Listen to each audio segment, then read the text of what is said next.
Ingeniería en Logística y Transporte. Normatividad aduanera. Luis Manuel Cárdenas Ventura. Docente, Surizaday Cruz Jaín. Regímenes aduaneros. Las mercancías que ingresen o se extraigan del territorio nacional pueden destinarse a diferentes procedimientos aduaneros en relación al destino específico que tendrán. En este contexto, un régimen aduanero se puede definir como el fin para el cual se efectúa la importación o exportación de dichas mercancías. Estos regímenes aduaneros son 6, están sustentados en la ley aduanera y se clasifican de la siguiente manera.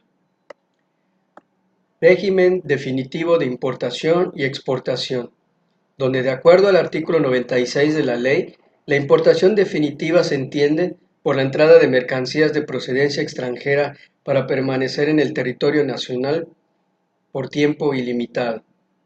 La exportación, de acuerdo al artículo 102 de la misma ley, describe la exportación definitiva como la salida de mercancías del territorio nacional para permanecer en el extranjero por tiempo ilimitado. Régimen temporal de importación y de exportación.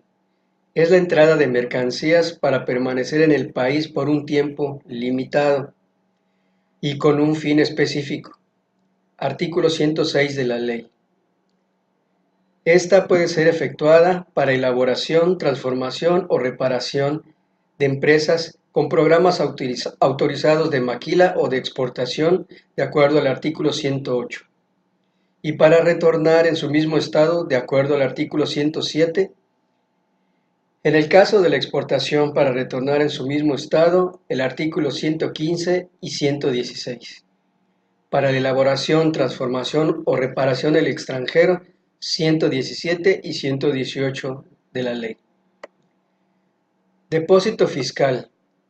En base al artículo 119 de la ley aduanera, este régimen consiste en el almacenamiento de mercancías de procedencia extranjera o nacional en almacenes generales de depósito autorizados por la autoridad aduanera y retirarse total o parcialmente para importarlas o exportarlas previo pago de los impuestos correspondientes, así como el cumplimiento de las regulaciones y restricciones no arancelarias.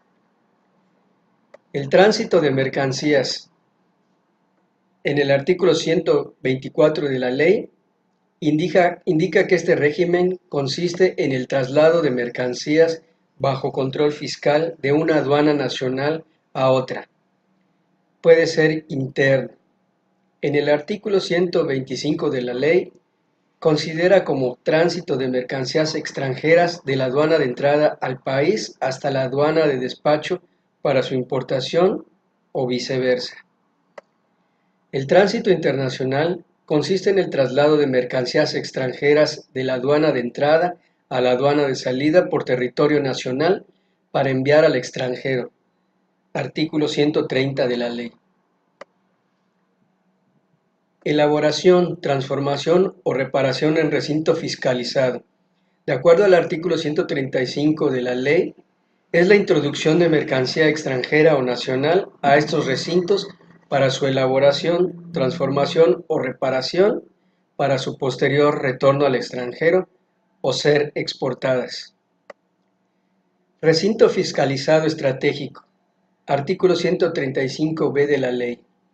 Consiste en la introducción de mercancías extranjeras, nacionales o nacionalizadas a estos recintos por un tiempo limitado, para su almacenaje, manejo, custodia, exhibición, venta, distribución, elaboración, transformación o reparación hasta por 2 años, para posteriormente importarse en definitiva, exportarse en definitiva, retornarse al extranjero o reincorporarse al mercado nacional, importarse temporalmente por empresas con programas de exportación autorizados y para destinarlas a depósito fiscal.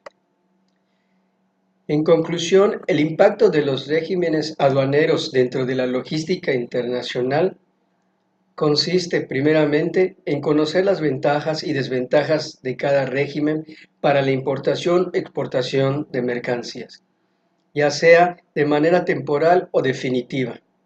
Posteriormente, definir cuál es el más adecuado para las operaciones de la empresa, así como la correcta aplicación de las regulaciones y restricciones no arancelarias para evitar sanciones, multas o infracciones que están relacionadas por el incumplimiento de la normatividad inherente a cada régimen.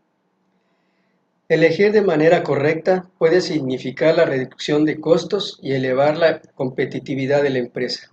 Por ejemplo, se puede efectuar una importación temporal para un escenario completo que se requiera para algún evento artístico, sin el pago del impuesto general de importación ni cuotas compensatorias, de acuerdo al artículo 104, fracción primera de la ley.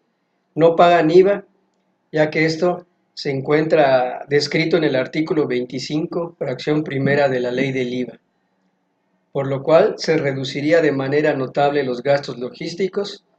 Sin embargo, debe retornarse al extranjero una vez cumplido el plazo de permanencia en el país, para evitar alguna sanción. Gracias.